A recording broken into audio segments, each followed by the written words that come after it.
Natural star Nani నిర్మించిన కోటి సినిమాతో తెలుగు హీరోయిన్ శ్రీదేవి గుర్తింపు పొందింది. కోటి మూవీ సూపర్ హిట్ కావడంతో శ్రీదేవి పేరు మారుమోగిపోయింది. ఈ యంగ్ హీరోయిన్ కి మరిన్ని అవకాశాలు రావడం ఖాయమని అంతా అంచనా వేశారు. అందుకు తగ్గట్టుగా శ్రీదేవి తాజాగా తమిళంలో బంపర్ ఆఫర్ కొట్టేసింది. తెలుగు, తమిళ భాషలో నిర్మాతగా గుర్తింపు పొందిన కోడపాటి జె రాజేష్ ఇప్పుడు హీరోగా తన అదృష్టాన్ని పరీక్షించుకోబోతున్నారు. ఆల్రెడీ రాజేష్ ఒక స్పోర్ట్స్ డ్రామా సినిమాతో హీరోగా పరిచయం అవుతున్నారు. తాజాగా కేజేఆర్ హీరోగా రెండో సినిమా కూడా స్టార్ట్ కాబోతుంది. ఈ సినిమా పూజా కార్యక్రమాలు జరిగాయి. ఇటీవల మార్క్ యాంటోనీ సినిమా నిర్మించిన మినీ స్టూడియో సంస్థ ప్రొడక్షన్ నెంబర్ 15 గా ఈ సినిమా రూపొందిస్తుంది. తెలుగులో ఈ సినిమాని గంగా ఎంటర్టైన్మెంట్స్ అందించనుంది. ప్రముఖ దర్శకుడు ప్రశాంత్ పాండ్యరాజన్ శిష్యుడైన రెగన్ స్టానిస్లాస్ ఈ సినిమా ద్వారా దర్శకుడిగా పరిచయం అవుతున్నారు.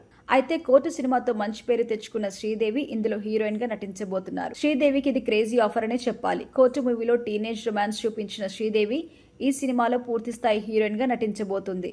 అర్జున్ అశోకన్, సింగం పులి, జయప్రకాష్, హరీష్ కుమార్, పృథ్వీరాజ్, ఇందుమతి, అశ్విని, కే కుమార్, అభిషేక్, జోసెఫ్ జార్జ్, అజు వర్గీస్, శ్రీకాంత్, మురళి పలువురు ఈ సినిమా ప్రధాన తారాగణం. ఈ సినిమాకి సంగీతం జిబ్రాన్, సినిమాటోగ్రఫీ పివి శంకర్ అందించబోతున్నారు.